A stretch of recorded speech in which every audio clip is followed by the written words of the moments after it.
Opinions expressed on Lifeguards Off Duty are those of its hosts and guests exclusively. They do not represent any entity, organization, or municipality. Hello, everyone. I'm Dr. Michael Katchmar. I'm Tyler. And I'm Sean. And this is Lifeguards Off Duty with Dr. Michael Katchmar, the Jersey Shore #1 lifeguard-themed video podcast. Watch us on YouTube, Twitch, Twitter, and Facebook Live. Listen to us on Apple Podcasts, Spotify, or whatever streaming service you prefer. If you would like to contact us, send an email to drkatchmar@icloud.com. Follow us on Instagram at lg.association. All right, let's get started. Let's start the show. Let's do it. She said they're gonna lock you up for killing me tonight. And then I bit her lip just a little bit harder. Well, I was so sure it wasn't real. But she's afraid of ghosts, now I'm sleeping in her room. Hello, everyone. This is Dr. Michael Katchmar. Welcome to Lifeguards Off Duty with Dr. Michael Katchmar. Today's date, what's today's date? I don't even remember. Today is the 1st of April. April Fools. Year of our Lord, 2022. Welcome to our show. We're live in Toms River today. We have a bunch of guests, and we actually have Sean back in the studio. How you doing, Sean? I'm good. How's everything? And, we didn't check the cameras, Sean. We better check the cameras. We have guests here. We have Bruce. You want to just move the camera a little bit for him? And we're going to introduce, this is Chip Bruce. He's the captain of the beach patrol. I guess that's pretty good. Let it go. And then we have our guest. You want to introduce yourself? Hey, there you are. Yeah, what's your position? How long have you worked? What's your name now? And tell us, introduce yourself. Tell us who you are. And I'm Olivia Wilkowski. I've been at Island Beach for 11 years. Whoa, that's a long time. That is long. Well, thank you for coming. We have a great show planned today. And Sean, we just want to get a little bit of our information out here.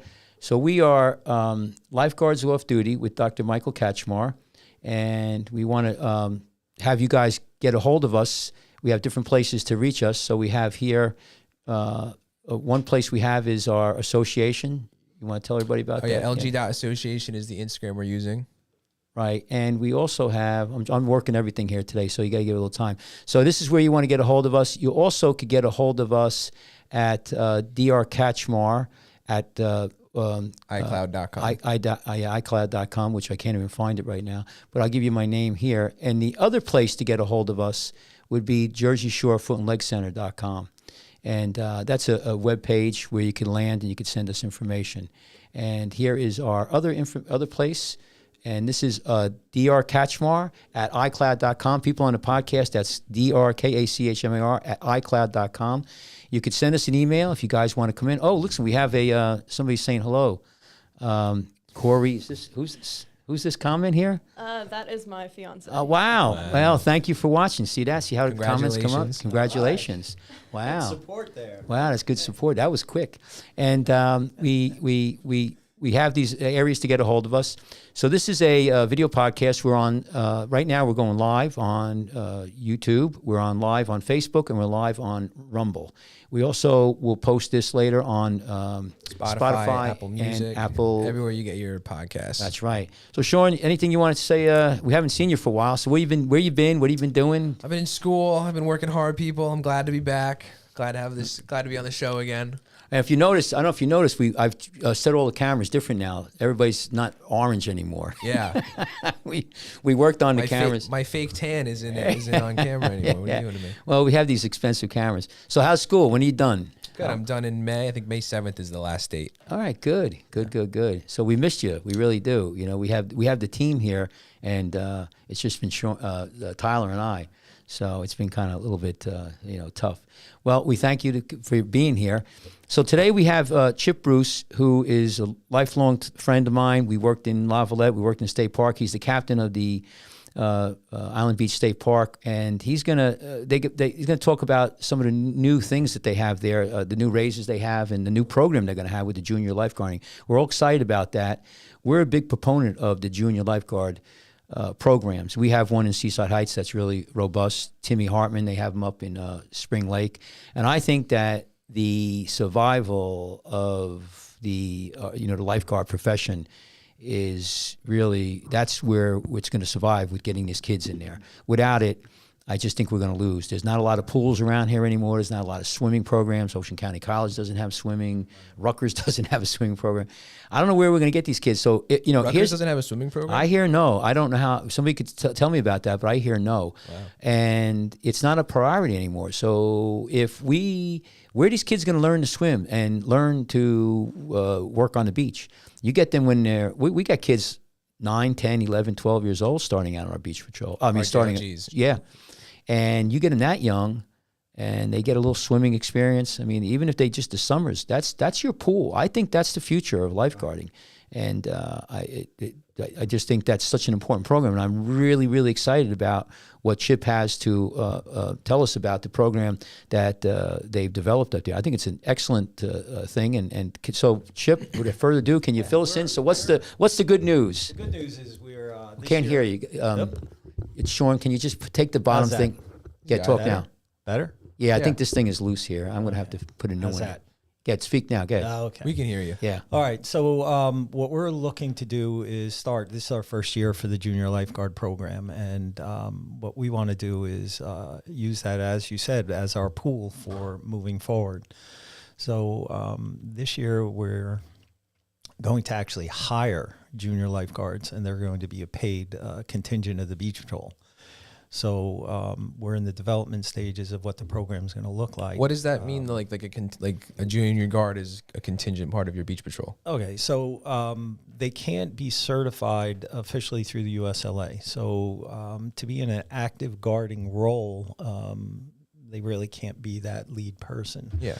But what we're looking to do is develop, obviously, the physical skills, the conditioning, the swimming, the running, and so on. Teach them how to use the equipment, but more importantly, the experiences of being out on the beach, learning the water, the weather patterns, how those come into play, and as being affects the waves and everything. If there's a rescue though, can they help pull the rope in or something? If you got that far yet? Yeah, if it's an emergency situation and where there's no one else around, but the likelihood of that is probably not going to happen on our beach because of the way our coverage is. But they will be, actively trained the entire summer and getting paid for it. So. And then what we're looking to do is, and I think when Timmy was on, he was talking about the importance of making sure that they are trained well. And I think this gives us an opportunity to basically train them for 2 years. So as a junior guard, it creates the pool for the rookie class the next year. And so now the rookie class, they'll go through our rookie training and so on, but they'll be better skilled when they mount the stand.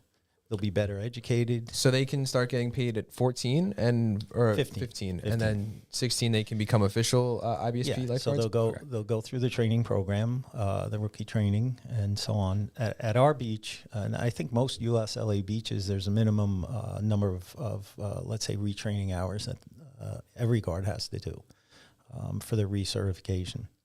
So at our beach, all the guards go through retraining anyway. This will just be a more in-depth phase. So we'll be looking for those junior guards to move into the rookie class the following year, should they choose to. Hopefully they do. Yeah, and pass the test and so on. So we'll use them in a variety of capacities. They'll be helping out set up the beach. They'll learn how to do that, those kinds of things. Dealing with public relations, teach them how to do that. Lost children, searches in terms of the beach. It seems like a great skill because I got, obviously 15, you still want to be a kid a little bit and you want to hang out with your friends because they're not going to spend the whole day with you guys, are they?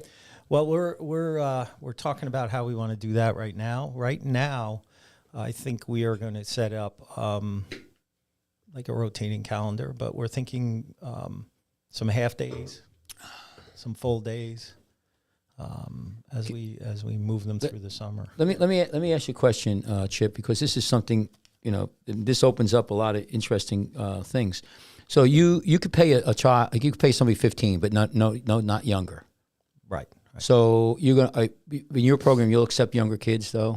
So No, what you're we just- want to do is we want to build backwards. So a lot of the other towns, I believe, run their junior lifeguard programs as like an offshoot, so like a camp. So the kids will come in and do like a week or two Right. of like a junior lifeguard camp. Yeah, that's what we and do so right now. on. Right. And people are paying for that, just like they would for a, a summer camp or whatever. So we will build, what I'd like to do, the vision is to build that in so that those kids, come in and do like camp and then roll into the junior guard program and then roll in eventually to the rookie class. That's smart. So that your model then would be you're going to start the 15-year-olds. You're going to pay them.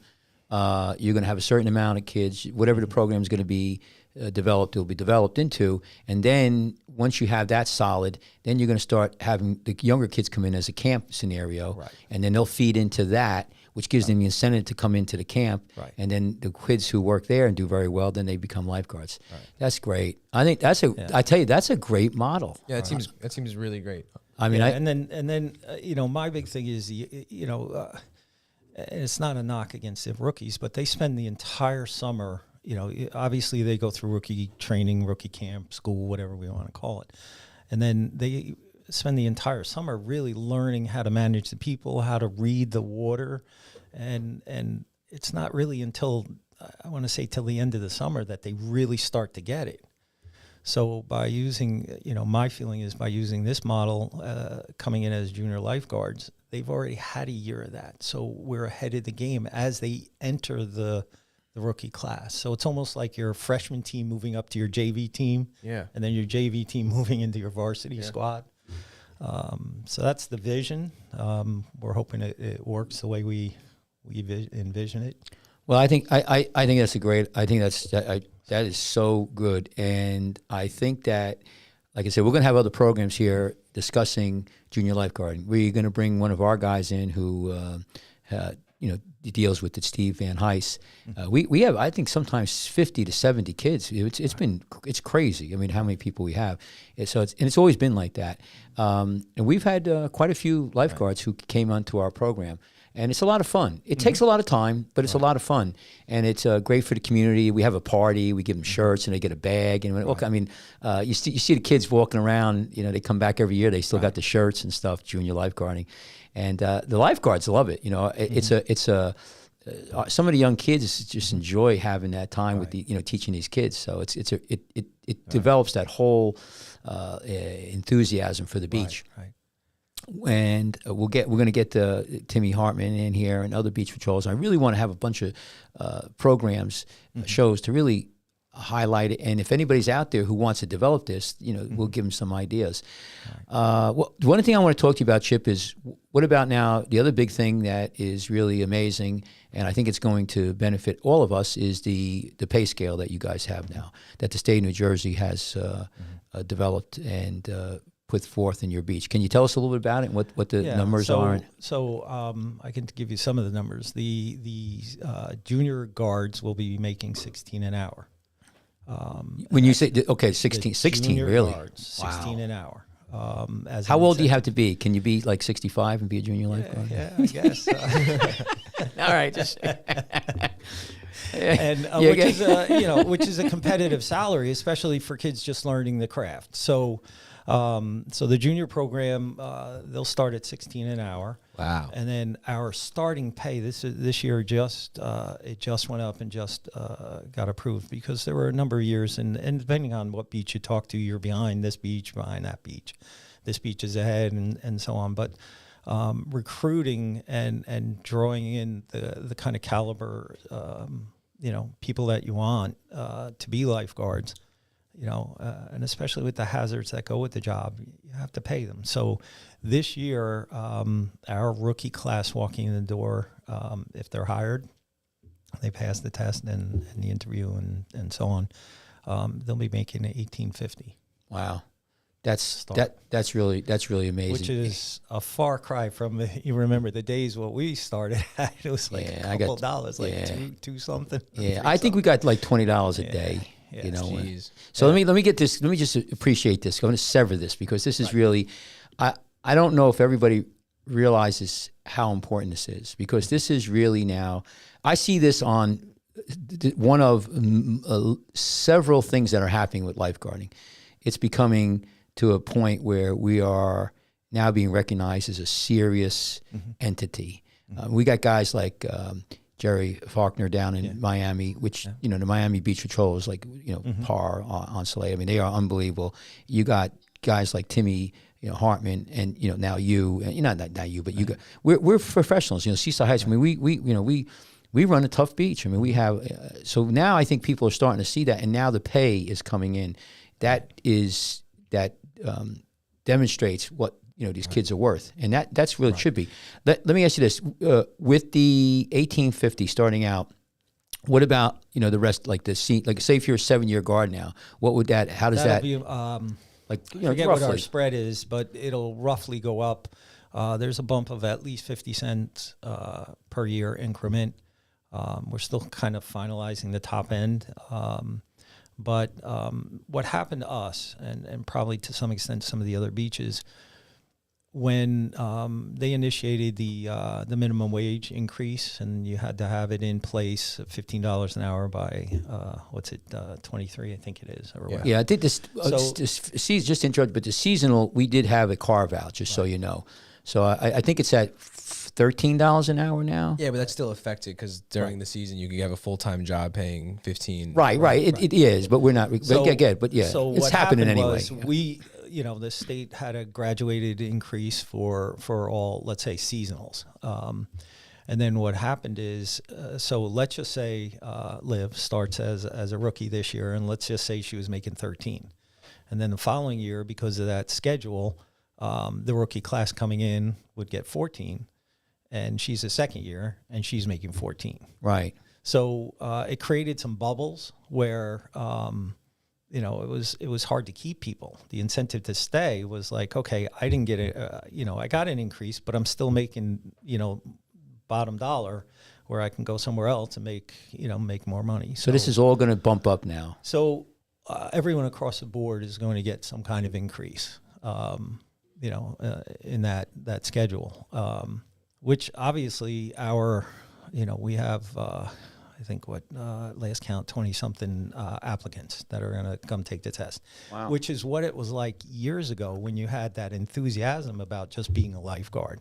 Yeah. And it really wasn't a concern about the pay. And again, I like the safety net that these like 15-year-olds get, because they don't they see the responsibilities that they will have to adopt, but they don't. Right. It's not demanded instantly. Of them. Right. So it's incremental in what they're going to be exposed to, and their training is incremental, and so on. And I think what happens is the public sees us, sitting in the sun and up on the stand, and when they see us react to an emergency, I'll speak for probably many of the beaches. That's when they see, oh my God, that's when they're when we're needed, we're needed. Yeah. They see us sitting a lot, and they don't, sometimes. Right. So it's kind of hard, and from their perspective, I understand that, but the reality is, lifeguards are first responders and respond to, and I don't think the public, just because they're not aware of the training it takes and what lifeguards go through to become certified, to become, first aid certified, CPR certified, AED certified, the physical piece, learning about the skills for lifeguarding and so on. It's kind of funny when we hand the rookies our manual is 112 pages long. Yeah. So Chip, tell us. So if I'm a parent listening, or a lifeguard wants to come on a job, when is your tryouts? What do I have to be able to do? And then just give me an average day. Well, I think with the junior lifeguard, but also a new lifeguard coming on there. Like what? Okay, like how many hours you work? Do I get do I get lunch? What's just a general feel about your beach patrol? I think it's pretty standard for many of the beaches, especially if you're USLA certified, which is our certifying agency. The USLA is I don't want to say governing body, but it's a certifying body, has certain minimum requirements for both the agency, which would be the beach patrol, and lifeguards as individuals. So you start, you show up. Our tests, we run 2 tests. Our tests will be April 30th and April 29th, I think it is, and I think it's the 30th. 30th. Wait, so April, say it again, April? 30th. And May, it's not the 7th? first, 7th. And where's the They're a week test apart. at? Toms River YMCA. Okay, the Toms River Y. 12 to 2 is the test. And basically you show up. If you're under 16, you have to have parental approval, permission slip to take the test. So we administer the test. It's a 500-meter swim in under 10 minutes, 10 minutes or less. And then there's a run, 400 timed run. Yeah, that's And about the same. Yeah, and an interview. And that's pretty standard for any of the USLA beaches, I think. And then there's an interview. And at the interview, we talk a little bit about our training program and the day, what it would be like. Try to get a sense of their background, what did they play any sports, or how they heard about Island Beach or whatever. And then once they're hired and they fill out the paperwork and we start our training, they work 8 hours a day. All the guards work 8 hours a day. They won't, at Island Beach, they won't see a stand until after 4th of July weekend. So when you say they'll an 8-hour train. day, so what time do you have to show up? Like when do they have to get to the They- headquarters? They get to headquarters at 9:30. We typically have a quick meeting at headquarters, 9:30, and the beach opens at 10. So we're up at 10, set up the beach, and they're in guarded positions, until 6 o'clock. We have a training break, a morning training break. Not everyone trains at the same time. So we have a morning training break where part of the beach patrol goes on the out. training break. Then there's another training break and another one. Oh, okay. Then they'll sit, and we have lunch breaks. They get a 45-minute lunch, half-hour, 45-minute lunch. And then we have an afternoon training schedule. So there's a first training break, second training break, third training break. That sounds really good. Yeah. And then, the rookie camp for the rookies, like I said, they train from the day they're hired until we have what we call RKT. It's a rookie knowledge test, and it's both a physical test and a written test that they have to pass. And How do they prepare for that? How would they prepare for that written test? the written test is basically on our manual. So we have in-class sessions with them about the manual. We go over the manual, the rules of the beach, and so I on. got it. And someone like Liv will put them through that. Yeah. You're awful quiet over there. Well, we're going to introduce her in a minute. I just wanted to find out because this is Yeah. this is So, groundbreaking and stuff.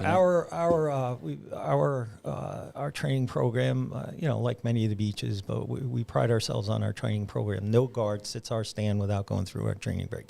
So if you came from Seaside Heights, and in the interview I say you have to go through wiki training, and we've had guards come from other beaches, and we say, I remember one guy in particular. Yeah, they're probably not that big of a fan of that, huh? Yeah, one guy was giving me a little, I'm an 8-year guard and all. I'm like, that's nice, But you that's got to learn the great, protocol. but- You know, right, every beach patrol, you know. has a different protocol. Right. So, it's just, and Yeah, it's a good So thing. It's funny. yeah, it just is. And Well- and one of the things I say to somebody like that is that you can't have an ego. Like Yeah. you have to always be You gotta be ready to be a part of the team. Yeah, and willing to learn. So when do you start? Like, so when does the beach open? What's your May to Labor Day? Or you told me you go to the end Yeah, of September. yeah. So when does the so first our day? beach, our active guarding starts Memorial Day weekend. We'll start Memorial Day weekend guarding weekends, but we will have our retraining weeks follow the tests. So the guys will come in, and the returning guards have a choice. They can come to one of the two tests. Everybody has to take the test. Right. So then we start the following week with retraining weekends. So we have a schedule of half the guys or whoever's around. home This from is school before Memorial Day. Before Memorial Day weekend. that's So about what we basically, do. the week after the test, we start Right. So they'll be there for 8 hours doing, training. Are they getting paid for this too? Yeah. Saturday and So they're on Sunday. a schedule. They're Right. being paid, right? And then Memorial Day weekend, we'll have, after that, we'll have a skeleton crew start setting up the beach, bringing down the equipment and things like that. And Memorial Day, we start sitting, we open up part of the beach on weekends. And through the week, we'll have a skeleton crew that'll do maintenance and be around in case there's an emergency. So You guys don't have stands up and down all of IBSP, right?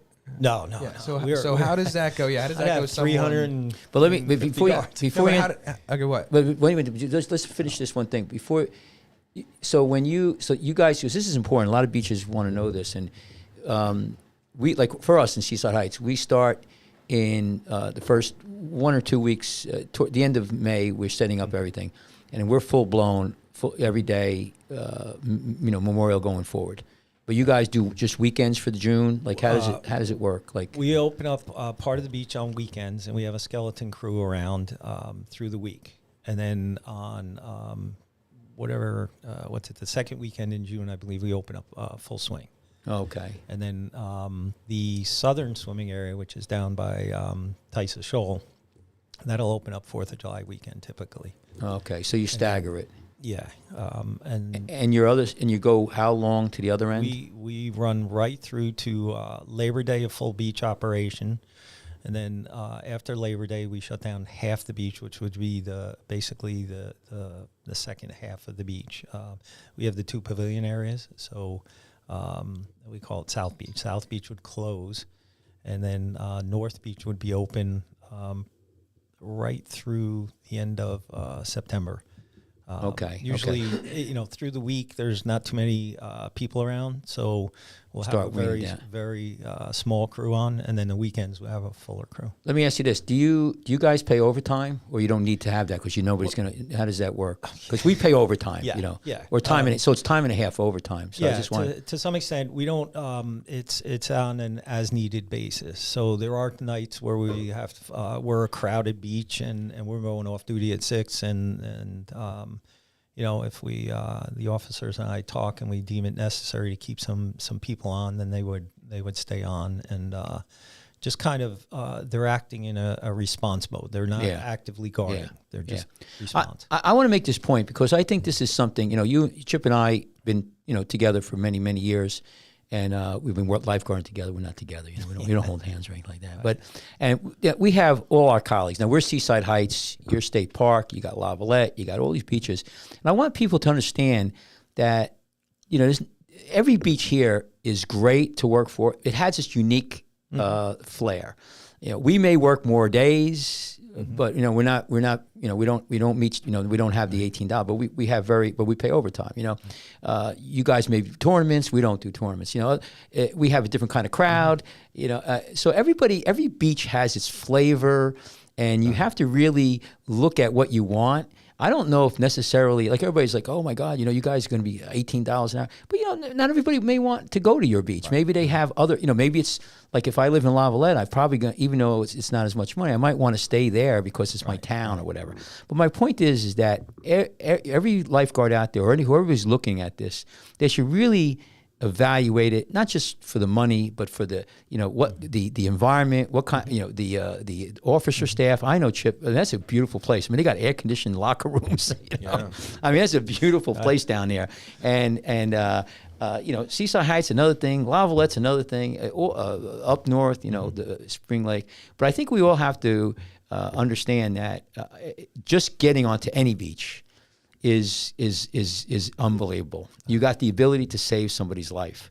And so no matter where you line up. So I don't think you should be upset if you don't get on one beach or the other, because, but I think that the state park is a great place to work. I've been there. It's beautiful. Island Beach State Park is like a wonderland. It's great. And you're going to get some action, man. You're going to get some action. So can we just, because listen, you have another guest here that you brought, and I just want to throw it out here that obviously she's a female, and when we started lifeguarding, there weren't too many females in lifeguarding.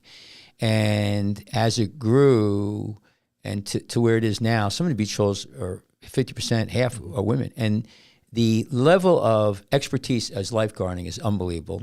And I'm not, making this up. the ability, like on the board and swimming, and they've just given a great dynamic to the whole thing, and I think it's just a wonderful scenario. Our beach, we've had women, we've had our beach, we've had all kinds. We don't discriminate really. I mean, we've had every nationality. We used to hire the Russians. It's just we couldn't hire them anymore because they couldn't speak English. It's not good to have Russians now. Everybody's all upset.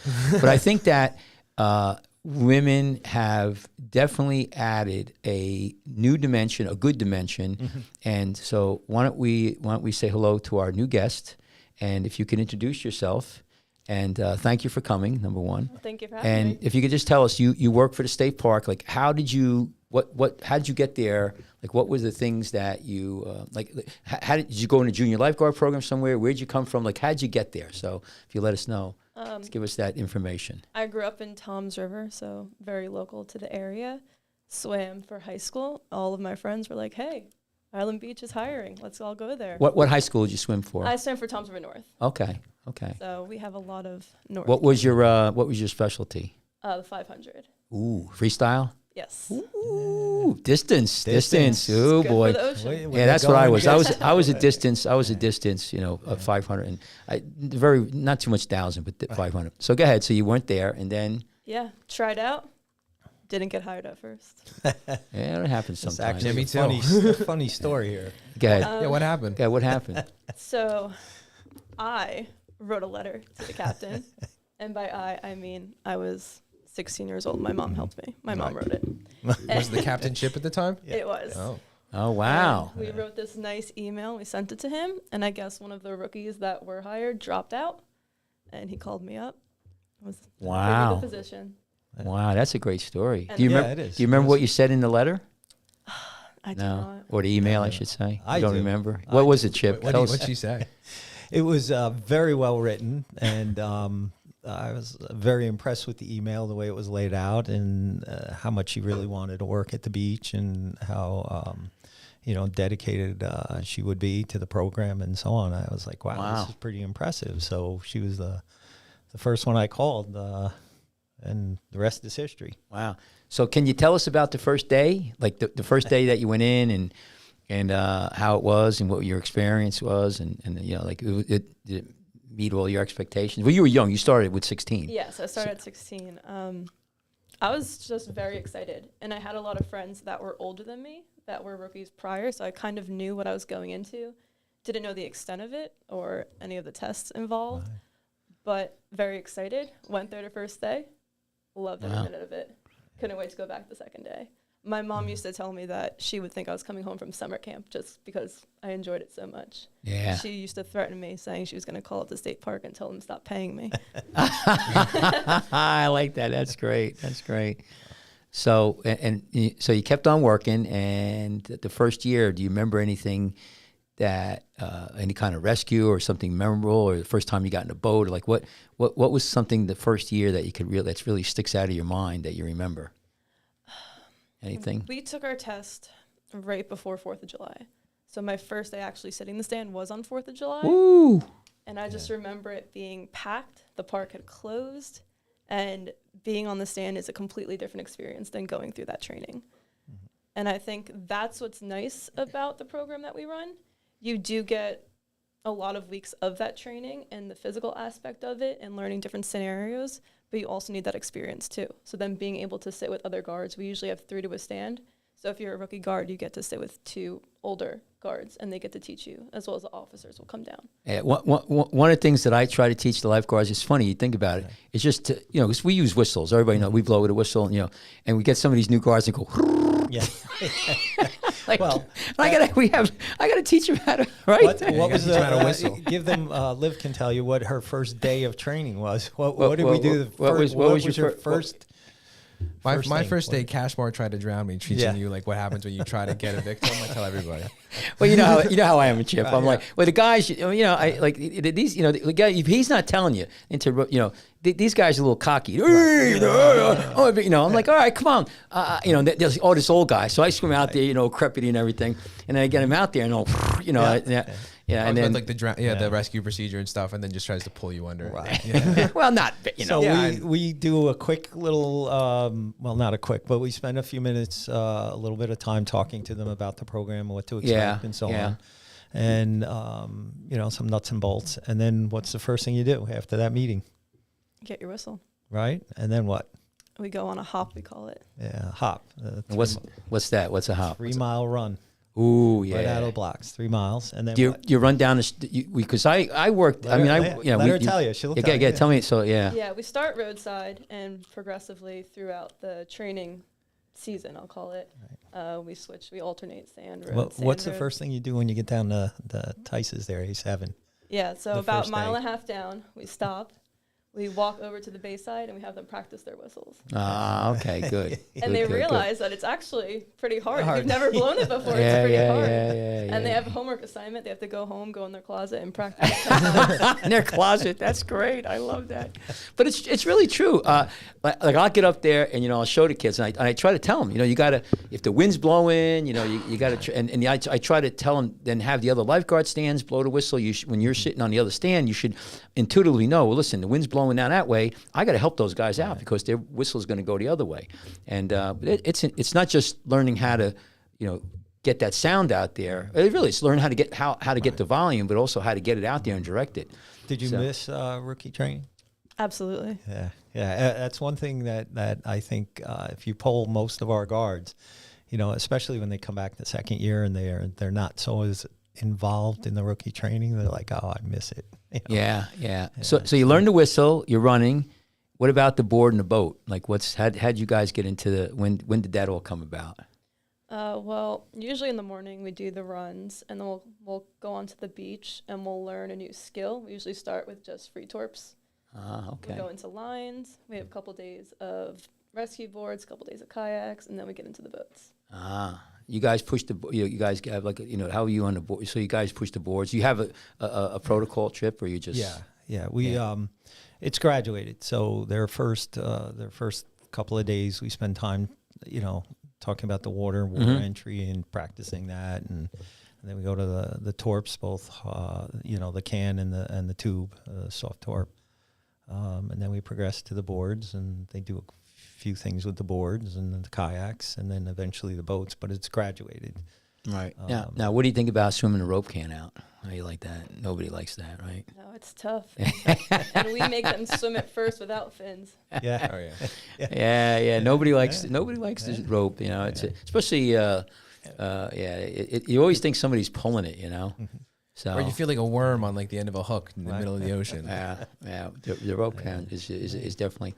Then what the first year? Do you remember any big rescues or anything? Did you have? Do you remember anything, or for that matter, any year? Can you remember? We always like to get a story from one of our lifeguards. What went down? Can you remember anything? Or Well, I actually didn't have my first real rescue until my 4th or 5th summer. yeah, And I was actually helping to train the rookie guards at that point. So we were all out there. We were probably about 50 yards offshore, and we were practicing non-equipment rescues just in case you ever get in that situation.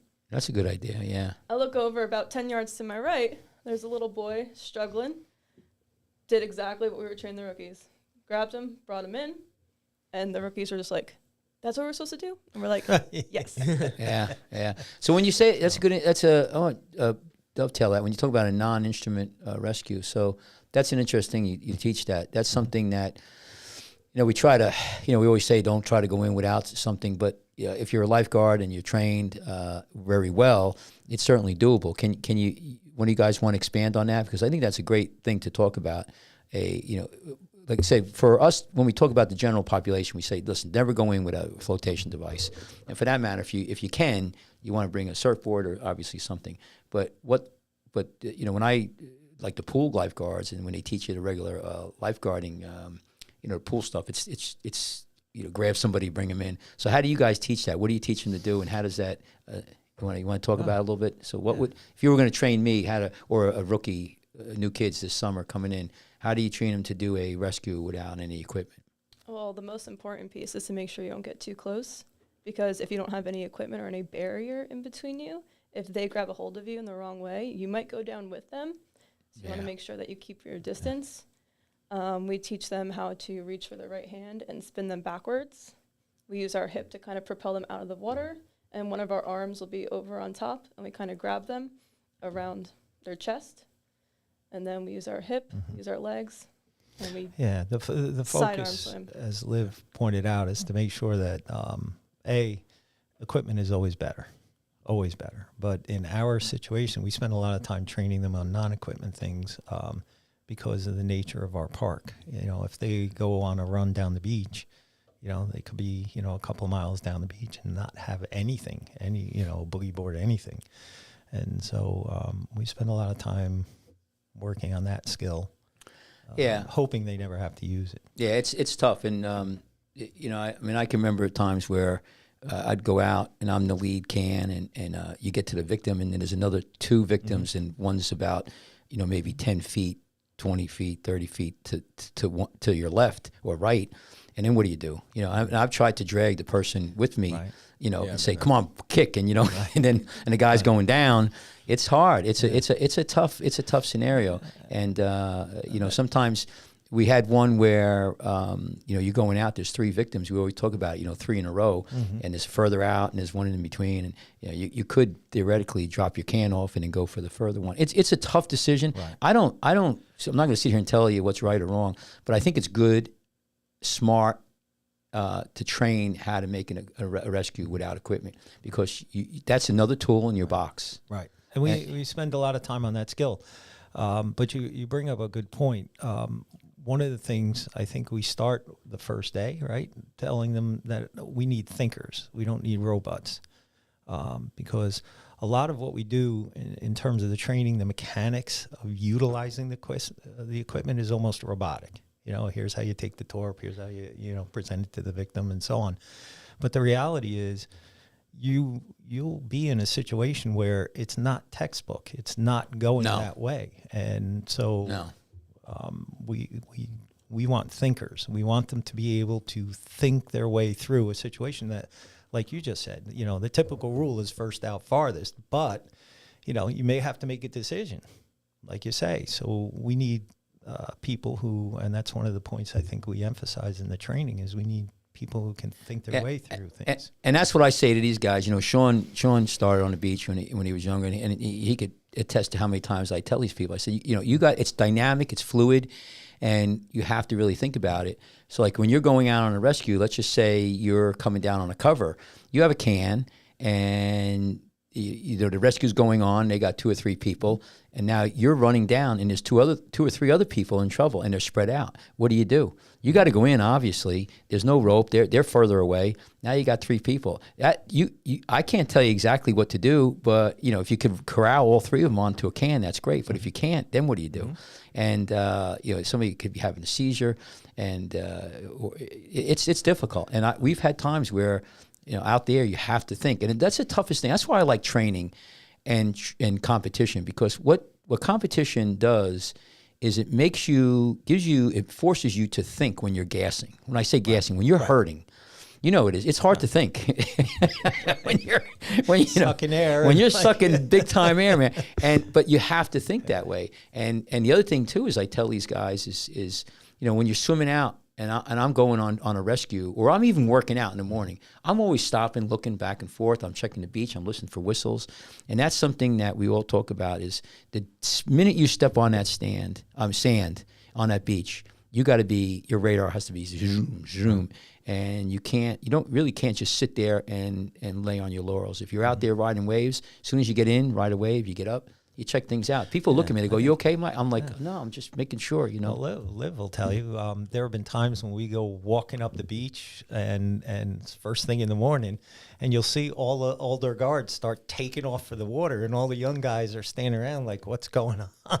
Yeah, it's because as soon as they Absolutely. clear the water, the top of the dunes, they see something in the water, and they're gone. Yeah. So that scanning piece is also a critical skill. Yeah, that takes a long time to learn how to see somebody.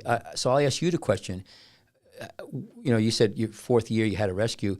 How many years did it take for you to really recognize somebody in the water when they're in trouble. Not not to the point where they're like, help me, but way before that. Like, how long did that take you to be able to see that body English, and somebody gave me a hard time about body English. I told them that's a real word. And I think it was the captain of the lifeguard of the fire department, Spring Lake. He's like, that ain't a word. I go, yes, it is. And I sent him the text. But how many years did it take? Because it takes years. I think it takes 4 or 5 years. But when did you say, aha? When did that aha moment come for you? I would agree. It definitely takes years. Maybe towards the end of year 3, 4, 5, I would say, is when you really start to get a feel for it. And again, it all comes down to experience, because it doesn't matter what training you're going through. Sitting in the stand is completely different, and every situation's different. So you're never going to have 2 situations alike. So you really have to remember to think and not just perform. Yeah. And that goes back to the way we're part of the reason why we're structuring the junior lifeguard program the way it is, so that they've already had, by the time they enter the rookie program, the rookie training, they've already had a year. Yeah. They've utilized some of the equipment, the training, the time we spend teaching them how to read the water and so on. And even though you're teaching them, they, sometimes you're like, okay, here's a rip. This is what, here's the hydraulics on it. And they look at you and they shake their head. Yeah, I see it. And right. And so, with the junior lifeguard program, we're hoping that before they even get into the training, the full training piece, they've already had a year of training. Well, I think there's a lot of wisdom in junior lifeguarding, because it teaches them several things that I think is important. The dynamics of the water. It's not just be able to swim, use a board, or use a boat, but you have to be able to understand the water dynamics. We talk about this all the time, and you and I could sit down.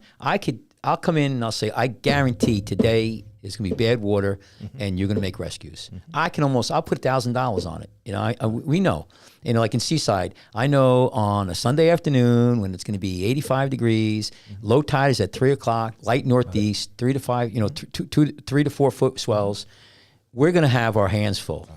I just know it. I can tell you right now. And I tell you, it's an hour before. I always tell these guys, the witching hour is coming, And we'll sit there and everything's fine. Then an hour before, dead low, an hour after, the crap hits the fan. And then and sometimes it even lasts a little longer.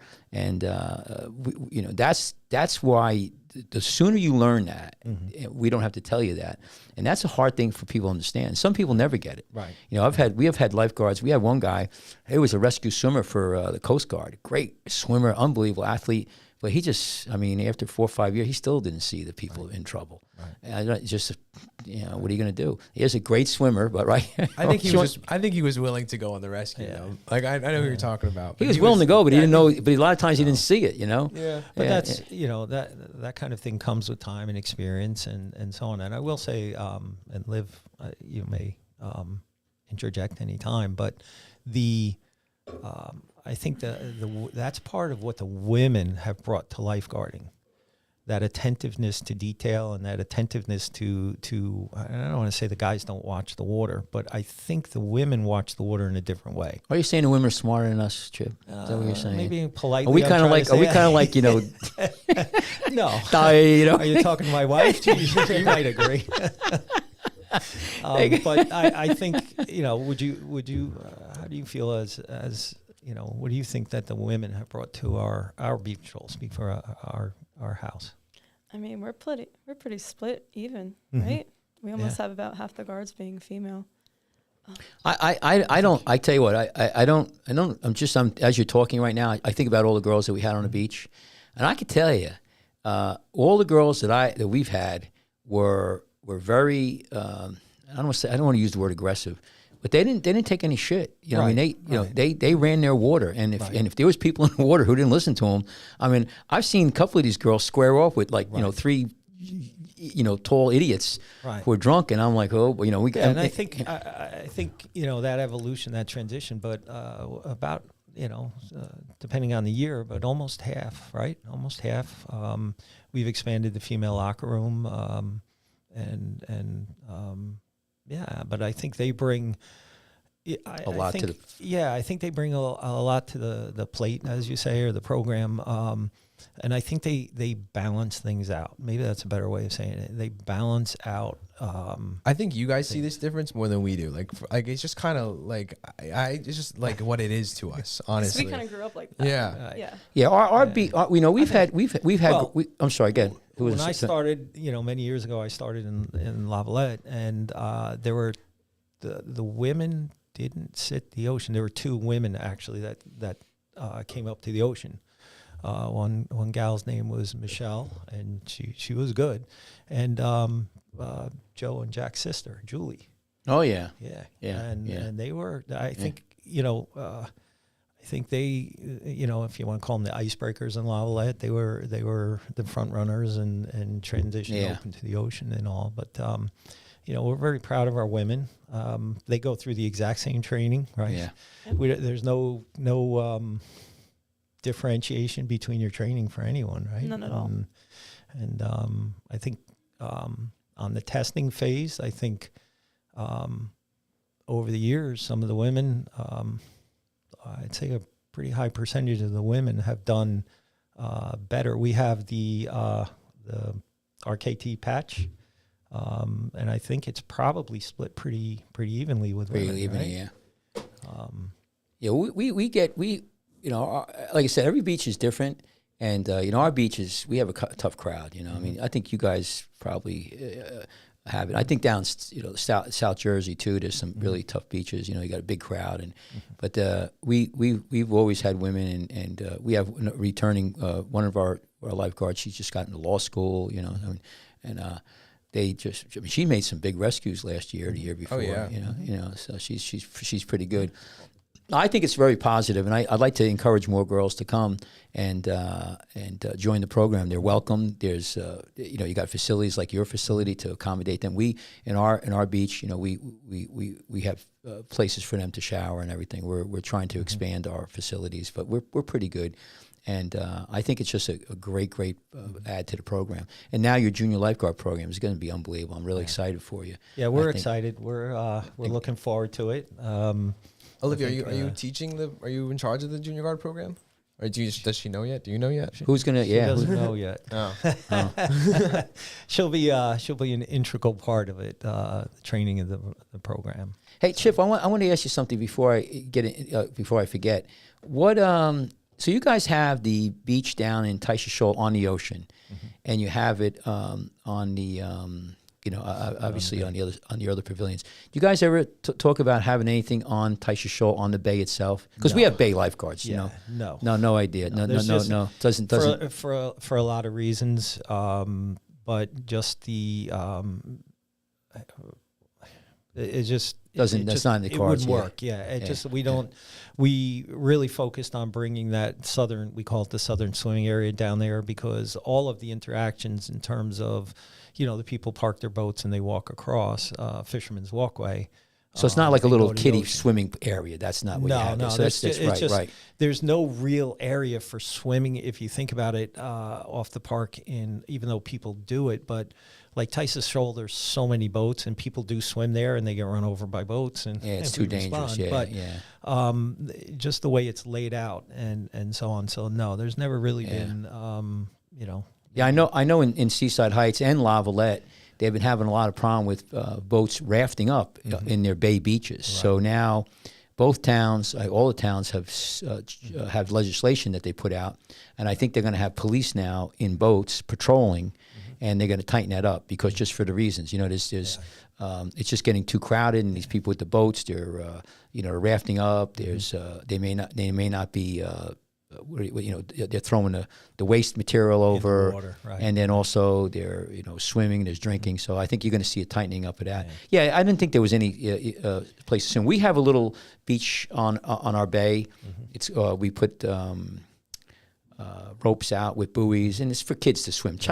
Little chill. And in fact, sometimes when we have bad ocean, we'll tell people go down to the bay. It's free, and take your kids down there. It's a lot safer. Yeah. So it's kind of like a safety valve for us. The most of the bay area of the park is more for naturalist activities. Yeah.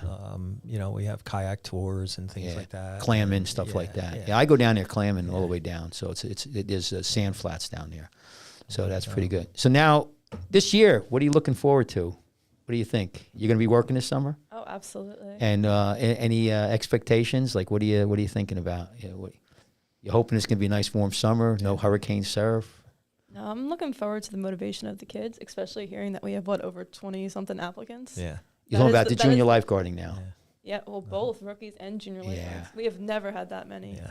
Well, Probably since I started. Yeah, for years ago, we used to, there was, when lifeguarding was, if you want to call it, its heyday, when everybody wanted to be a lifeguard because they grew up on the beach, there were a lot of applicants. But the last few years, it's been a struggle to staff. Yeah, I hope this works out because this seems like it already seems like it's working. But 20 applicants, I've never had 20 applicants my whole time working either. Yeah. By the time and that's just the ones that have forwarded applications in already. So Yeah, it's not usually even you have time your yet. walk-ins at the test and so on. So we're excited, and we're looking forward to see what Liv does with the junior lifeguard program. And That's how it's been. I don't know how many we have try out, and but the other thing too is unfortunately, and you're going to see, and what we see in our beach is that we get a lot of kids showing up, but a lot of them can't swim real well because there's not a lot of swim programs anymore. And if we see that's one of the things that's a challenge for us. We try to pick out guys and gals who look like they have a lot of potential, and then we'll hire them actually on a probationary scenario, and then they train. We tell them, all right, swim, come back. We'll give you the test again, or we'll shoot you in the ocean. And we've done that, and that's part of what we're hoping the junior lifeguard program does, because not everybody that comes in, some guys are athletes or some people are athletes and not particularly swimmers, but they can just they can swim enough to pass the test. So with the junior lifeguard program, there's an opportunity to develop those skills. Yeah, remember those two brothers they were soccer players? Who were they when we were down at State Park there? You remember those two guys? They were tough, man. Yeah, they were tough. Eric and Andrew. Yeah. Now did they swim at all? They didn't swim in college, right? Or did they? They weren't real swimmers. They were soccer players. Oh man, they were tough though. Eric was a phenomenal soccer player. He played soccer. I think it was at Penn State, but he was tough. He was just he was another tough athlete. So just to give you to talk to how it worked. I was at Seaside Heights. I still am, and then I used to go down to La Valette and work out with those guys, and then also do some tournament stuff. And then what happened was the captain at that time left the place. Right. La Valette? Political La Valette. Right. And then so what happened is Chip and Joe Casino, a bunch of us went over to State Park. Right. So I went over there. So then we're working at State Park, and Jimmy Hanshu was the captain, and Vibber was the superintendent. And so we worked out there, and so there was a whole bunch of us there, and that's where we had these two guys. There was a guy, Breadman, he was an unbelievable. He couldn't run, he had a bad foot, but he was what a swimmer, and so we had all of those memories, and that place was a great place. But these athletes, it's always been like that. We've always had guys who were maybe not out of a swim program, but phenomenal athletes. In our beach, we get a lot of wrestlers, and they're just tough guys and girls. And we had some of the girls are like lacrosse players. I'm trying to think what else. With soccer, any athlete. But this is why we need the junior lifeguard, because you get them early enough, and they get into the swimming, and they get the enthusiasm. See, I got the granddaughter right now. She's 9, right? She's almost as tall as me, by the way. And I can tell you right now, she does the basketball, she does the karate, and she swims. We got her to swim. But the swimming is kind of like this way, that way. But today or yesterday, we talked about it, and I'm talking about the lifeguard. So she's been on the beach already, but she wants to do the board. She's really good at the board, and I get her into the junior programs. I send her up to La Valette, and we have her Seaside, and she sees the older girls. It inspires them. It's amazing. Right. And then they might join the swim team after that. Because they know, hey, I want to be like that. And so it all plays into it. And we're trying to get these kids into a really wholesome, good, athletic endeavor. And the junior that's going to help so many kids. Yeah. And, you're going to capture them, and they're gonna learn really good, wholesome things. I think it's just a great program. Yeah, we're excited about it. What do you think, Sean? What do you have to say about the whole? Yeah, no, I think inspiring these kids is good. I think there's so much competition of like, things grasping their attention in the summer, especially when they don't have the structure of school to just to occupy them. So Chip, you're going to have them. So if a 15-year-old kid signs up, they're going to be how many? You have to go through the test. Right, but then Go after through the that, test and all then that. get Then we'll hire them for how many weeks and how the many entire summer and is how many what we're hours a thinking. day? And depending on the week, but we're looking at some days it'll be full 8 hours. Some days we might the schedule might be a little flexible. We have to look at who we hire, and because they're not they're underage, driving, getting them to the beach in the program, that's a logistical piece that we have to work out with the families and so on. But in our mind, I think going in, it's just like a job. You're going to show up and how many? What's the number you think you're going to be able to? What the budget's going to be able to handle? How many junior lifeguards? I'm thinking somewhere in the neighborhood of 12. Okay, that's good. And, that's good. And we're on track to have that. And that's manageable. And then looking at the squad as a whole, and in terms of looking down the road to the future, like who we're going to lose next year, like as they time out because of college, and now they're on to their careers, if they will, they're graduating college. The older guys. So the numbers, we're trying to trying to map out the numbers long term. Well, you're going to have people to help, watch and supervise and train these kids. So you're going to have some other lifeguards doing that. So that's usually a challenge. I think our junior lifeguard goes like what we start 9. Young. No, but what time of day? Because it's down on the north end. So So I think it used to be 8 to 9, but now we start at 10. So maybe I guess 9 to 10. Yeah. It goes until what, 11 before, it has to end before lunches. Yeah. I don't do it. I don't know. Yeah. So it goes, we start, usually it's, the beach has to be set up. So our beach, we set up we'd like to, we get on the beach right around 9 o'clock we set up. So it depends on really the day, but it could take us up to 20 minutes to set up. I mean, sometimes even a half hour, the boats, the boards, the stands. And then the lifeguards, junior lifeguards start, and we start lunches at 11, so everything has to stop at 11. But a lot of kids stay with the families, and they hang out, and they keep playing around, and that's encouraged. That's that scenario, because I've looked at a lot of the junior lifeguard programs in the area, and how they're run, and picked some ideas from different ones. But in terms of that we're thinking of it as more, you're an employee, you're hired. I like that though. That's pretty neat. Yeah, I think demanding a certain amount of hours per junior guard, but also they don't need to be there the full 8 hours every day. So Right. So we're once we get into it and mapping out, and again, part of it's going to be the logistics in terms of their parents when their rides are available to transport them. So I can't just say, oh, okay, today at 2 o'clock, you guys are off. Chip, for $15 an hour, for $15 an hour, they could get an Uber. That's one late. I mean, I think that the parents are gonna be ecstatic, Yeah. And plus to have, I'm very sure too that the idea is that if your child, that 15-year-old matriculates through that program, there's a good chance that they're going to get in as a new lifeguard, a junior lifeguard. They'll be evaluated. A rookie. Right. We will evaluate them as they go through the program, just like we do every other, the rookies moving on, the senior guards. We give, they all get a written evaluation twice a year. Yeah. A mid-year and a final. We instituted the mid-year so that if there were areas we wanted them to improve on, that, it gave them time to improve. And that's a responsibility on the sergeants like Liv. So I don't know, you want to comment on that? I think the mid-year is definitely good. Sometimes the kids don't realize what they need to improve in, and not necessarily saying that they're bad at that, but just the more experience you have, the more suggestions you might have for them as to how to go about certain situations. Sometimes we have rookies shine too bright, and we kind of need to put them down a peg. Do you have that?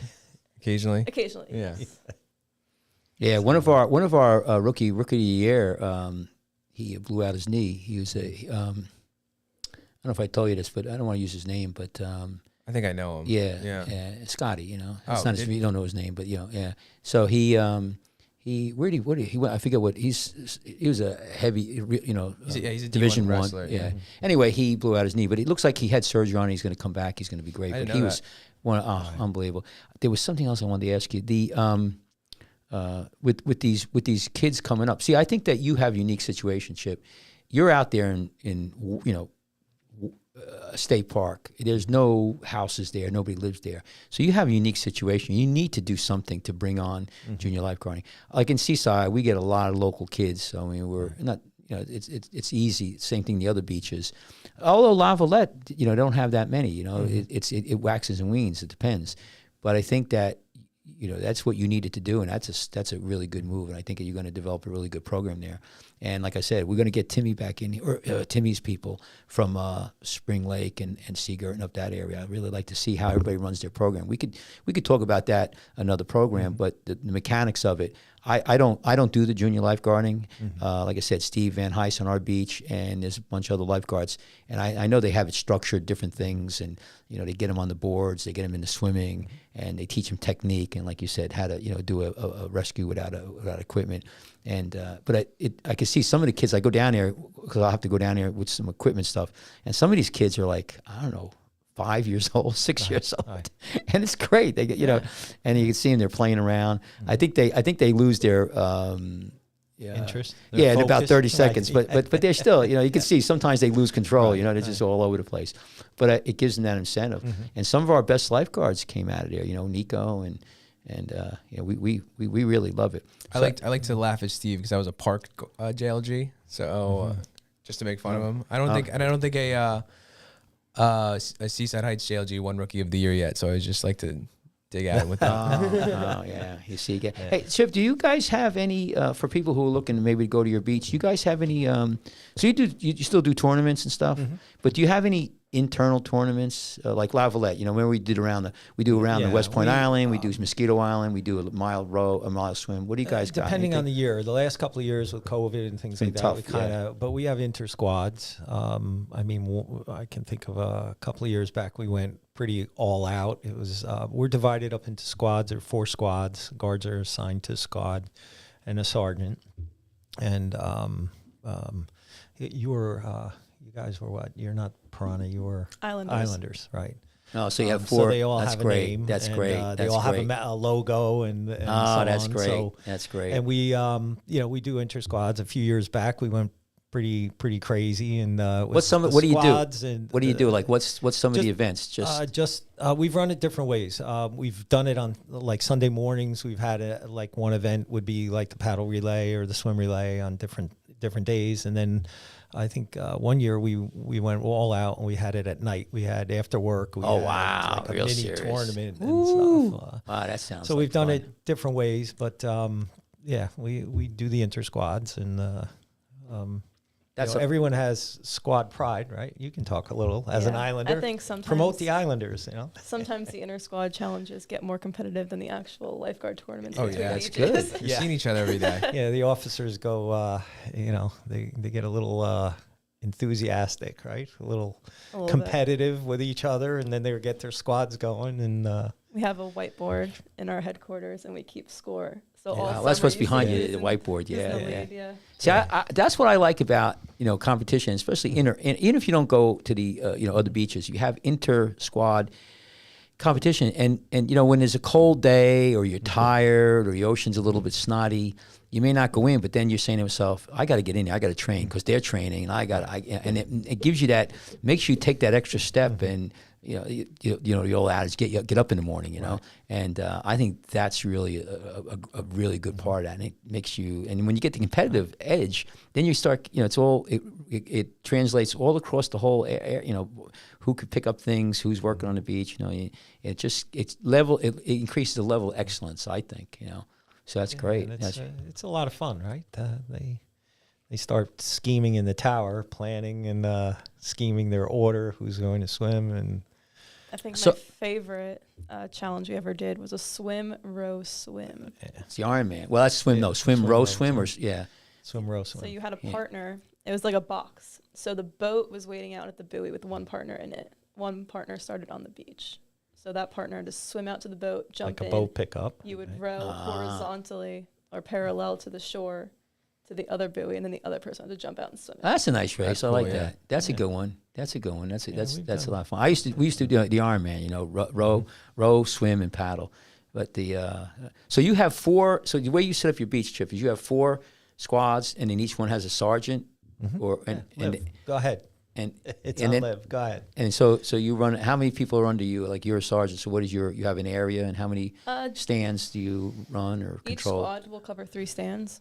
Depending on the years, you would have like 10 to 16 guards. Right. And then so there's 4 sergeants, and I guess you rotate them. Then how many lieutenants are above that? You have lieutenants? 2 lieutenants, one 2. for each beach. We have North Beach and South Beach. Right. Yeah. That's good. And so they You guys do different events every year? Different events every year? Yes. Do you guys do beach flags? Yes. I'm a sucker for beach flags. I think it's so fun. That's one of the most competitive Oh, yeah. ones. And we have a thing It gets real called physical. Island Beach Rules, which really means that there are no rules. That's the way to do it. Yeah, when we go at it, it's we call, okay, today's Island Beach rules, and there's no rules. So Yeah. See, I don't want to tell her our bad. You know, we go back in the day, but we used to go down to I guess it was Fort Lauderdale or Hollywood Beach. And there was a few years they used to invite. I don't know if you remember this. We used to invite the beach patrol. So they would invite Asbury Park, Atlantic City. We would go down, and actually one winter I went down with Joe Brento, that pitcher, and Joe Casino, and we were going to compete in Hollywood. Now again, we're not, we don't have any equipment. It's kind of is off this our the season. Orlock? Yeah. So and we got there, and the night before the tournament, there's a party, and nobody's drinking. We're like, like we're stinking drunk, and everybody's like looking at us because they're all serious about this. We're not. And then the next day, when the tournament came out, the flags are all out there. So we started working out, and we swim out there.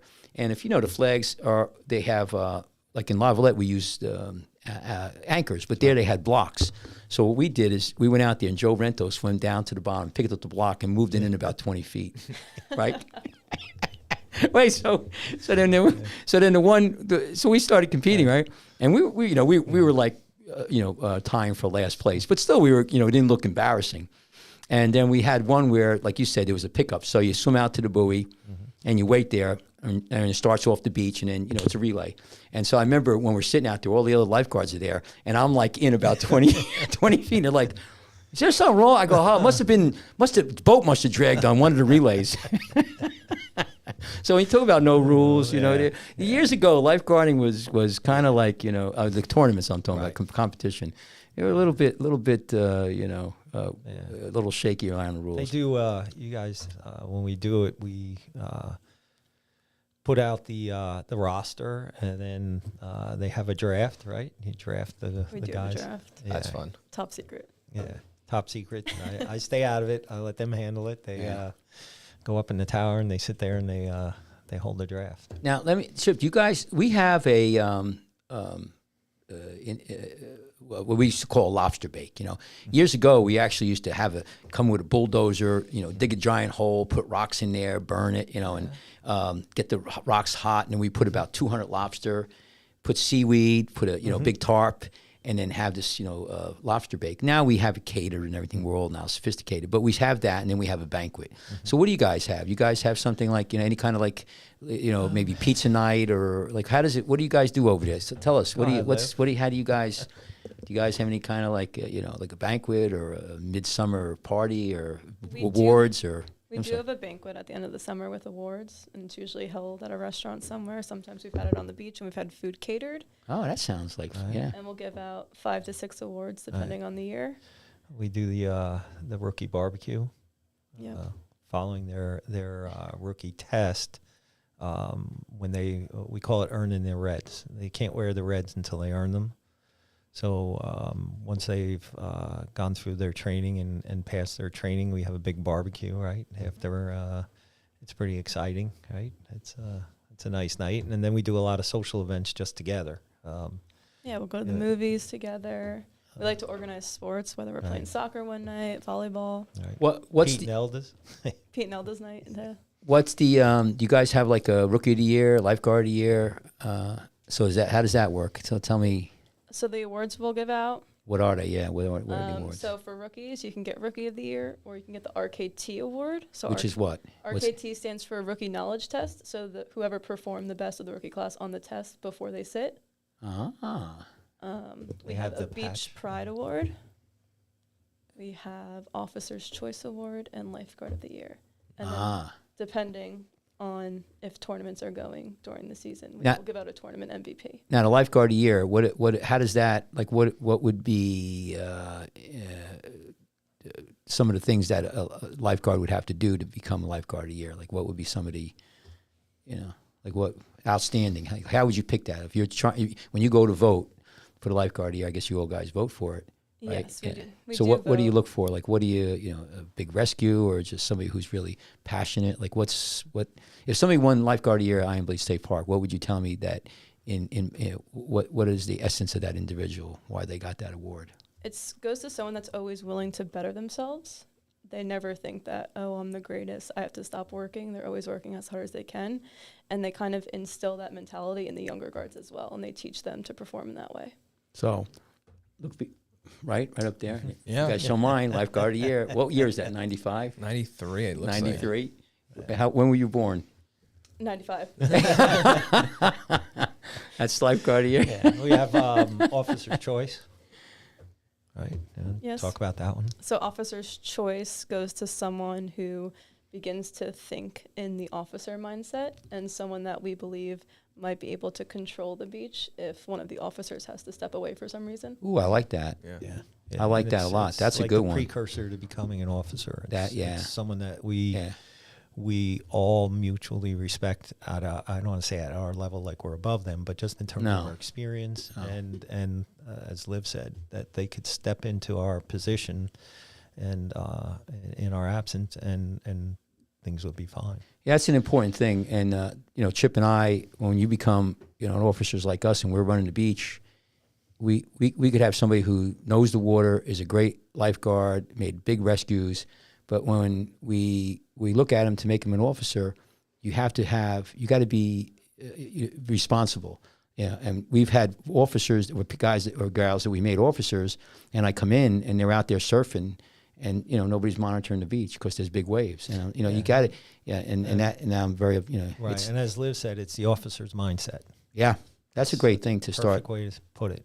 Yeah, it's hard, and it's hard to pick that out. And sometimes when you're an officer, you have to really look at the bigger picture, and then what's the word I want to use? You can't be selfish. I mean, you have to be selfish. You can't think about what you want to do.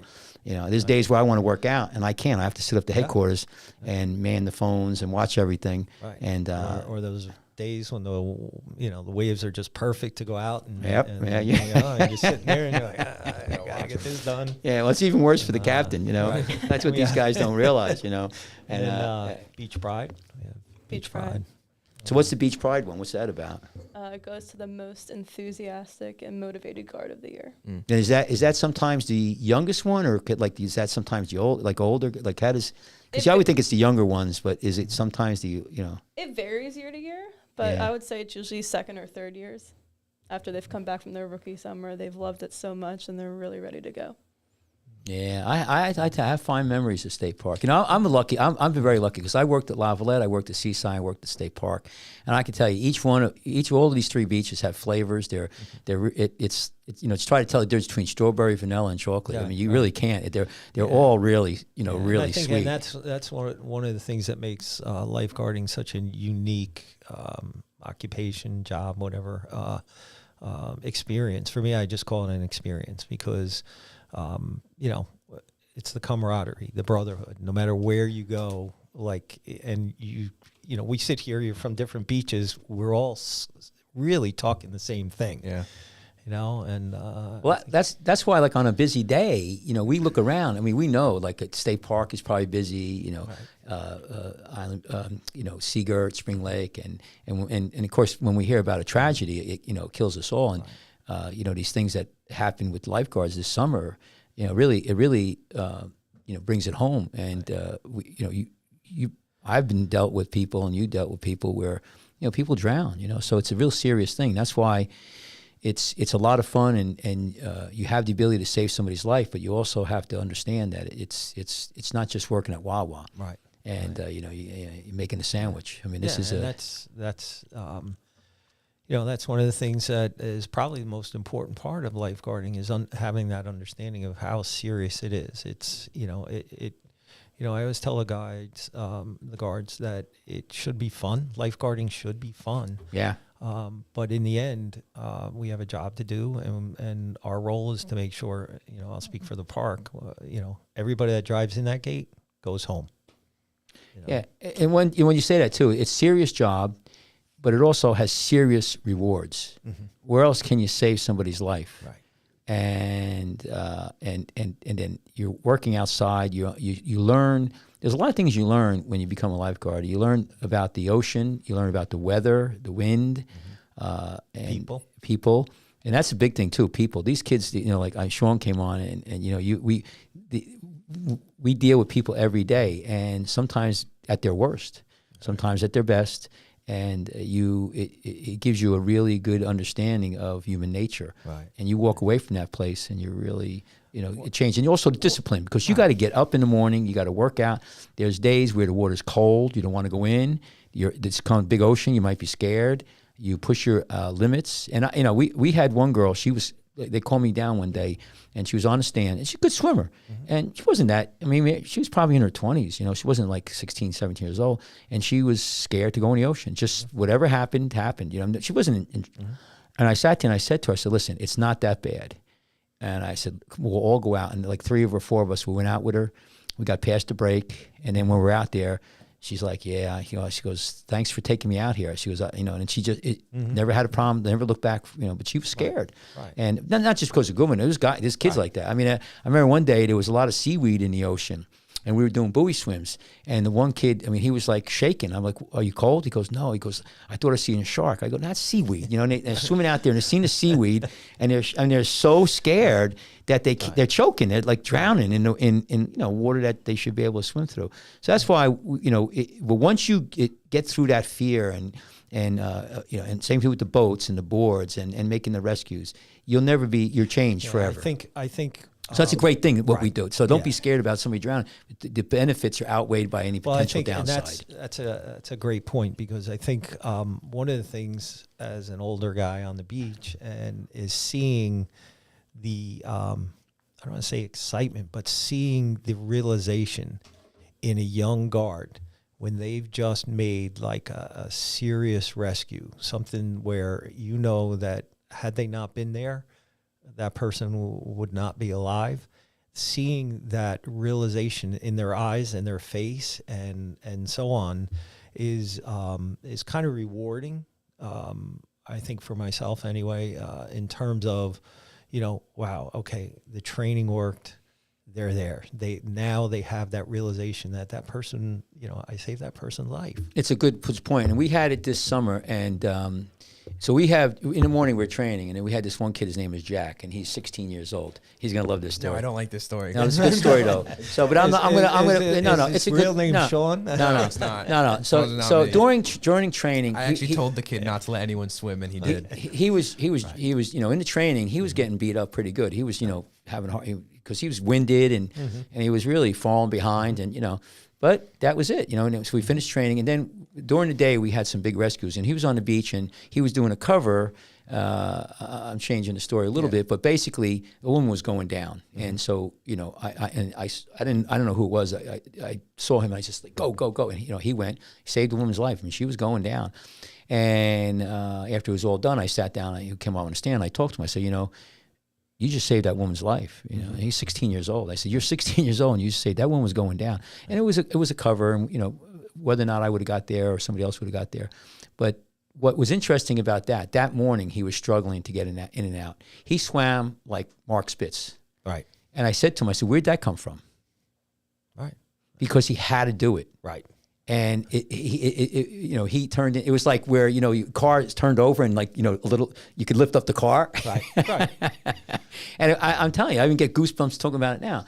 And so it really that's what happens. It puts you in a position where you could really see what you can do and can't do. It's like when you're in college, you go from high school, you do a chapter a month, and then in college you do a chapter a day or a week, and then when you go to med school, you could do it in 10 chapters in one week. day, You don't know. You need to be challenged to see how far you could go. What were you going to say, Sean, about the? Nothing. Nothing. No comment. No comment. I'm thinking his real name was Sean. No, really No, wasn't. It was Sean. not. No, Sean. I tell you what. Let me tell you about Sean. Sean, like we have him down. He works on the South End with me. And a lot of times, Sean, you got to see. Sean has a great personality. He's very mellow, and sometimes I'm a little bit more. Too much time staring at the ocean was because of that. Right. Sometimes I'm like Sean. You're a little bit, you know how they are. They're a little bit lax, and so I'm always pushing Sean to tighten him up a little bit. But Sean's great, and he works in end stand, so it's tough. And we have an end beach there, and an end beach is tough. And Sean really has come a long way. And not that you were that bad, but he how old are you now? I don't even remember. 24 right now. Yeah. So how old were you when you started? I think 18. Yeah. Okay. Yeah, he's a good swimmer too. He's one of our better swimmers. So, but everybody has their personality. So as an officer, we have to deal with that. But I think it's great that we have all these people. You got a really good potential to have an unbelievable beach, and I can't wait. You're going to come back. You're all excited. What are you doing now during the off season?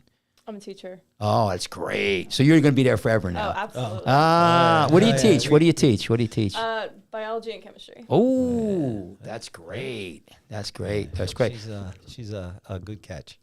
Let me tell you, because I want to give you some accolades, but when I was in high school, there was it was a woman, actually, younger woman, biology teacher, and she inspired me so much. And there was another woman too. She was taught math, and she got me to go to college in my senior year of high school. But those two women really, made me go to where I was going. And I remember that she was a young girl biology teacher. But she was so inspiring, and it really, So you could make a big difference there too. That's great. So you got that, and then you got the beach. So you got her. I think the beach is even what got me into teaching. Really? Not so much having the summers off, but like when I was a younger guard, just learning from the older ones, and then me stepping into that role because I was an officer before I was a teacher.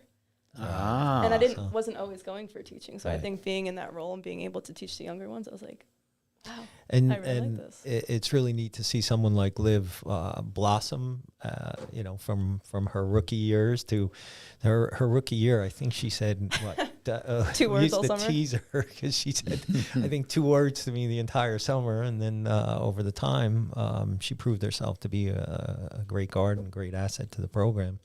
And a tough competitor. I mean, she's been down to the Goudies with us. And oh, really? You did the Goudies? Yeah. What did you do? What did you do in the Goudies? Tell us about that. I did the bag swim the one year. So The- you the swim out s- to oh, the flag. really? You clip the Ooh. sandbag to Yeah, your belt and you swim tough. in. That's a tough. Yeah. Oh That man. was the toughest Now I'm not. I was lifeguarding impressed. event I've ever So you see up there? You see that mug up there? Yeah. That's a Goudy mug. Goudy mug. Okay. And I competed in the Goudies a few times, and I did the singles. And but I did that I won actually. We did the Slaughter, who is one of our lifeguards. He's a state trooper now, and Joe Casino. So we did the bag pickup, and I remember we drove up that day, and it was like a horrible ocean, and I thought for sure they were going to cancel it, and they didn't. No, they don't cancel. And we just lucked out, man. But so that's great. You did so tell people what that race is. So the Goudies is a bag. So just tell, and then we could end this if you want. But tell it. Just I want to hear that. That's What is it? 30 pounds? Yeah. think it Really? is, yeah. I think it's 30. Some people say more. We had No, you keep saying 30. I thought it was I said 30, but Rusty Silverman said 50. I don't know. I think it it's feels closer, like I don't know. I think let's just say as the It gets night goes heavier. on, it gets heavier. I think it's closer to. waterlogged. It feels closer to 50 when you're gassing and trying to lift it up. But Yeah. So go ahead. So there's flags set up out there that this bag is clipped to. Yeah. This 30-pack bound of, what is it, sand? No, I think it's floats actually. Yeah. And they put volleyballs or basketballs in it to float and weights. float it, I've picked it up a few times that actually had plates in it. Like 25-pound plates. Yeah, I don't know what's in it. I never opened it up, but they're So but they float though. They do float. They float. so you swim out there at your fastest speed. Yeah. Yeah. And you're winded, but now you have to clip this 30-pound bag to your waist because you're wearing a belt, and you have to swim it all the way back in. Yeah, it's a tough the race. Swim is not the tough part. It's now that you're gassed, you now have to pick up this wet 30-pound bag and drag it across the finish line. Yeah. And, you know, every I'm sorry, get Trip. Yeah, no, it's quite an event. It's Yeah. The Gowdy races is 4 events. You can only Yeah. do one event. And you've also done the boat swim, right? The pickup? Yeah. Yes. So that one is a swimmer goes out and gets the bag again, but as soon as they get to the flag, a boat launches with 2 people. Yeah. And then you meet them Wherever. with your bag and Yeah. plop it in. I did the singles about 4 or 5 times, and you know, and the toughest. We actually, Joe Casino and I were talking about it the other day, because Joe he has a picture of Joe coming off the wave. I think last year he did the singles, and you know, had the bag and back, and it was a beautiful picture. But when you get out there, we were talking about it, you know, because there's a big current out there, especially, and so when you're going with a single, you got to think about it. Either you go to the lee side or the wind side, and if you go to the wind side, if you miss it, you go over the bag. If you go to the lee side and you miss it, it's blown down. And then once you get it in the boat, yeah, like you said, you got to row it in, and you got to shift your seat and wherever you are, and you got to ride a wave in, and you're thinking about that the whole way. But when you get to the beach, you got to pick that bag and run up, and that's the toughest. The worst part of the race. And I remember once I was doing a swim, run, swim, and I don't know if it was in somewhere with Joe Casino, and I come out and we're all running, and I'm hurting because he just did a run, swim, and I'm on the last part of run, and I'm running as hard as I can, and I was probably like walking. I mean, I was running, and like Joe's like coming up to me, yelling at me, run, and you know, you try so hard, but that's a tough one. I really have a lot of respect. That's a tough swim, just to pull that bag in. I also think it shows how inclusive our beach is, because I've gone to tournaments with all the guys, and I'm the only girl or one of the few. So trying to get the girl name out there. Yeah, it's good. We can do it. But you compete against other girls too, though, right? What? You compete against other girls. Yes, there are certain tournaments that are all women. Yeah. Don't they have one in Lavalette, the Lavalette tournament? Yeah, they have Hey, the We used to hold one at our beach. hey, you know, this will be the last thing, and then we could close this. Is there any competition for junior lifeguards? Yeah, there are a number so of competitions. I know. So where is like that? Monmouth County. I think Monmouth County got off to a great start with junior lifeguarding. They were probably on the forefront of it. So a lot of the beaches up there developed. They've had them for years. So they've had little tournaments up there. But there's also the USLA sponsors the junior nationals, and Where's and that so at? on. Where's that at? All over the place? Yeah, it rotates from year to year. They've Cape May's hosted them a few times. I know, like when they do the craft events in different places. Is the juniors with the seniors, or is the same venue, or is they have their own separate? You don't know. I think they have a separate venue. Wow, because I thought wasn't there something at Sandy Hook for a while? Just a women's Sandy Hook. Yeah, that was at the regionals. Women's, that was the women's nationals. They held a separate event that was all women, and they've been doing that for years. They had promoted. They were probably one of the first actual all-woman tournaments. They were the first collective, I think, that I can remember anyway. So that's women, but do they also have junior women? No. So it's at that time they may now, but back then it was all it was the women's national. I'd like to see. I want to, because like I said, my granddaughter, she's almost as tall as I am. She could row a boat. I mean, I know that, but I would love to see these kids, have. It doesn't have to be as crazy, and I'm very mellow. I think that's what I was alluding to earlier. Is that's part of what the women have brought to lifeguarding. Is now you're seeing a lot more beaches just integrate them as like one team, not like a men's team and a women's team. It's just one team, and I think that's a lot of the beaches have been doing that. I know Lavalette has, we have, Ortley, have been doing an integrated. Monmouth County's doing it where it's just one team, so it's not about male or female. It's about lifeguard. Yeah. Well, that's great. I think that's that's so great. So anyway, listen. How about we It's been a great show. I mean, already, time flies. It's been an hour and a half. Wow. You don't even realize that. So we could keep going, but I that's enough. I'm really, Chip, again, thank you so much. You've been such a great friend over the years, and I'm really happy for what you have over there now. You run a great show. A great beach. I used to go down every year when I had time. I used to go every Show beach. up, I have to go down there. I told Rob I'm getting at it. I take the truck down there and hang out, and we talk stories. It is a brotherhood. It's really nice in a womanhood. You belong. You anywhere you go in the world. If you meet some people in their lifeguards, automatically it's just there, and so it's a great thing. So Chip, thank you. Thank you. Thanks very much. And I'm so happy you're going to be there for many, many, many years. And grooming her to take over. Oh, I tell you right now, you're great. Sean, anything you want to add? No. We have. Why don't we talk about next week? Who do we have coming in? I don't know off the top of my head. Well, we have. He's I think he's an author. He has a book. Oh, we're getting. Who is that? Yeah, Portraits of the Jersey Shore, and yeah, who is that? What's his name? Do you remember? I'm Not going off to the pull top up of a my head. picture here. That's Joe Casino. Joe, Hey, who's that? Ron from the. He's the Is that He's a Rod? former captain of the Atlantic City Atlantic Beach Show. City. That's a Yeah. great picture right there, huh? Yeah. That's Joe Casino. Yeah. That guy. He's still amazing. Yeah. Joe, Yeah, he's tough. he's tough, man. And Anyway, here's a great picture. guy. Just want to show you this. This is before you were born. This is Bob Tremolin, and that's actually me. This is Joe Rento. This is Stevie Boyd, one of the Boyds. We still don't know where this is at. So we we have to figure that out. It's a Lavalette boat. I think OC won. I think Rusty posted it on his Instagram. I think he knows. yeah. So anyway, we want to say goodbye to everyone, and we just want to. Liv signing us off. What's that? Liv signing off. Oh yes, we have to have her Yeah. sign off. So Yeah, listen, see? what we're going to have you do is let me do this here. Hang on a second. What we're going to have you do. No, this is not what I want. And we're going to have you. So what you need to say. All right, let me get this out of here. Hang on. Is we in Seaside Heights, when we close the beach, we have a speaker system. So we go, the beaches are officially closing today. No more swimming, so forth and so on. And at the end, we say, stay out and stay alive. Stay out and stay alive. So if you could say that to us, and we'll end the show. So just say, All right. stay out and stay alive. Stay out and stay alive. Great. Thank you, everyone. And get us next week. Thank you very much. I see. See you later. I'm going to shut this off. I don't know how to shut it off now. Let me get out of here. It's right there.